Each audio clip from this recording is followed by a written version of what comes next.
Basically, that's the basics. Come on. Yes. Watch it, man. Come on. Come on. Come on. Come on. Yes. Watch it, man. Come on. Come on. Yes. Watch it, man. Come on. This gets insane.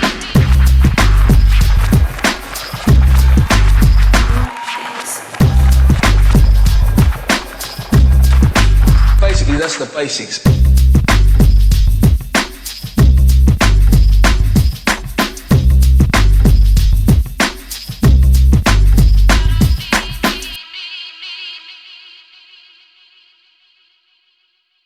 All right, guys, so let's first take a look at the drum elements.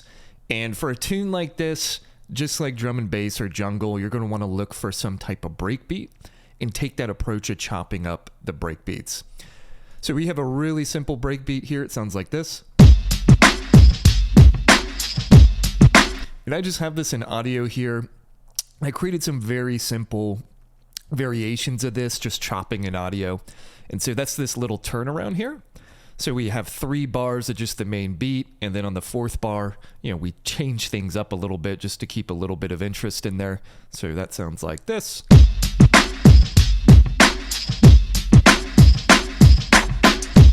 That's it. And then in the beginning here, we have this little 1 bar loop that kind of leads into the main tune.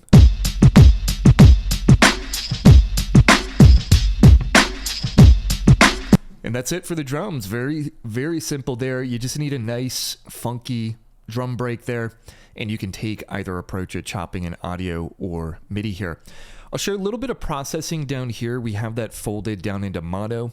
I'm doing some clipping on here to get my volumes up, increase the overall volume of the track.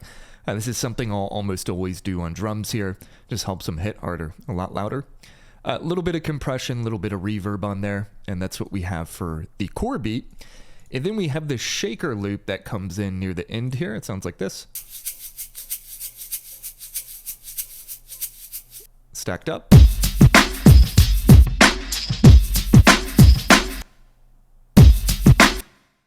That right there is stretched or repitched to the project tempo.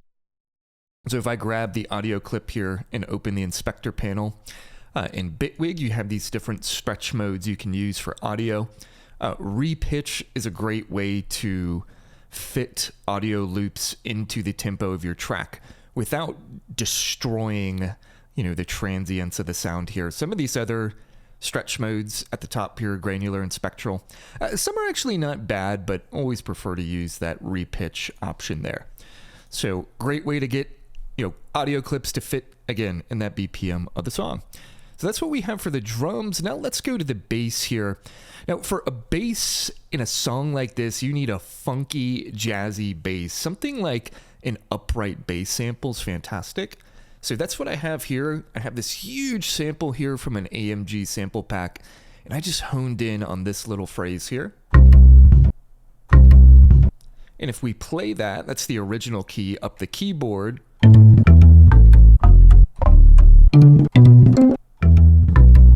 So we don't have a lot of workable range with that bass sample, just because of the way it gets transposed when in a sampler.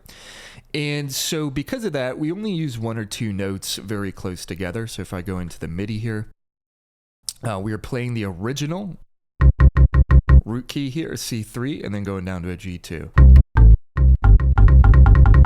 And then what I have on the sampler is no release on it. So the sound will only scrub through for however long I hold down a key on my keyboard. As soon as I let go, it stops playing. Now the reason I did this is because this sample, it actually has at the end of it what sounds like almost the beginning of another hit, or maybe letting go the string of the bass sample. And I structured this so that on one hit, you only hear this first part. And then on the second one, you get that little lift off at the end. And so that's what we have for the bass. And that's it. Very simple bass line. Upright basses, great for stuff like this. Go pillage some sample packs. The AMG 160 dB, 260 dB sample packs have some really good jazzy upright basses in them. But if we play these things together...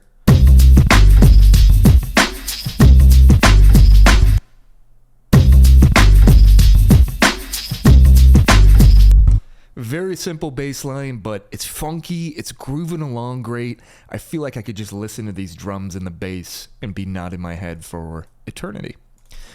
Now let's go into sounds. And this is arguably the most important part. Once you get that great funky beat with a funky bass line, the way I look at this type of music is it's basically a lot of really well curated samples from various places. I kind of think like this DJ quick edit, quick cut approach to the song, where you got a lot of cheeky different samples that you're dropping in left and right. Now, first thing I have here is this little vocal sample. You'll see it's thrown in a sampler, old school sample CD, and I just have this one little slice playing out of it. Come on. So this here is the original key of the sample. Come on. But again, like a sampler, as you move and transpose up and down the keyboard, it sounds different. It gets pitched. Come on. Come on. Come on. Come on. Come. And what I like about this sample too, it has almost like another hit in with that vocal. Almost sounds like a horn there, but really great sound. And so what I did was played with the MIDI here, right? A couple quick hits, pitching up. Come on. Come on. Right? And you get that horn sound too, so it adds a bit of a vocal element to it. Now, next thing we have here is this other sample. Yes. Watch it, man. And this one is actually two different samples that I have in my sampler region here that I chopped out of this giant old school sample CD. So it's this first part. Yes. Watch it, man. And if I keep holding, it will play that next sample at the end there. So what we did is just hold out a big MIDI note here, and we tried to play these samples off of each other. Come on. Yes. Watch it, man. Right? So there we go. Now, I love, again, going back to this first sample, that little like record scratch horn sound on it. It fits so well, and then that takes us into this next sample here, which is this little horn. If I come down to my sampler, this is also chopped out of a sample CD.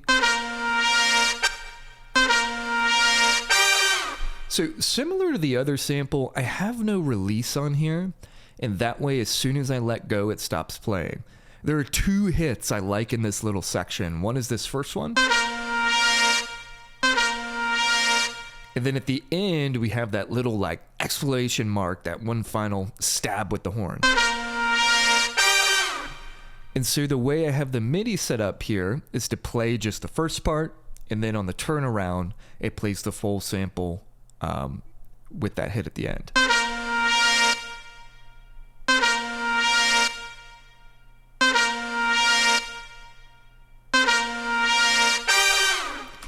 There we go. Now, these types of samples, any type of brass, horn stab, these are amazing for these like funky type songs. And especially when you get them in a sampler and you're pitching them around and you're doing really short, like just very reminiscent of that era. And you'll hear a lot of these types of horns in quick stabs in songs from this time period. Now, next sample we have here is this little guitar. And this only comes in once here at the turnaround, but just felt like it fit perfectly in the song. So this cheeky usage of different samples, especially samples of the funk variant. So, again, horn stabs, little guitar stabs, anything of that nature is going to sound really good. And then it's just really this process of like a Lego set. You're putting together these different samples. You have the core beat, get the core beat in place, find some samples, and then just start placing them in. So this is what we have. Come on. Yes. Watch it, man. Come on. Come on. Come on. Come on. Come on. Yes. Watch it, man.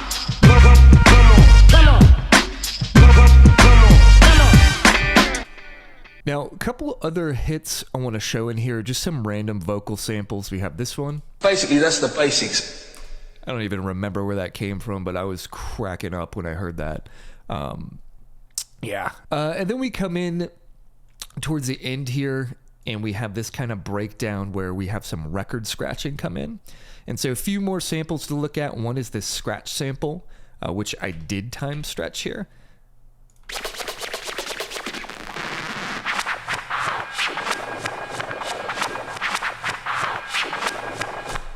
And then we have this applause sample up at the top here, just a bunch of people clapping, also time stretched.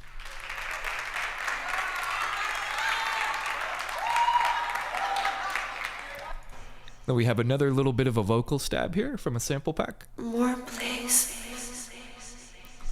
And then coming into this little break, we have another vocal sample up here at the top. This gets insane. And so we have all these things together. And this kind of brings us into this little bit of a breakdown. We're really switching up the groove of the song. This gets insane. More, please. Stacked up with the drums. This gets insane. More, please.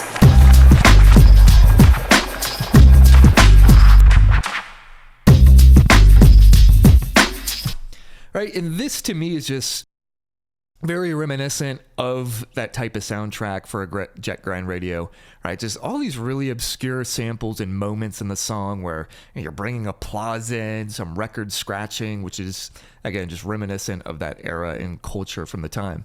And so, again, this is another way you just bring in some uniqueness and flavor, focus on the drum beat, that jazzy bass, those funky samples, and then from there you can start bringing in your own personal flair, bringing in those random samples and moments in the song that are a bit unique and different.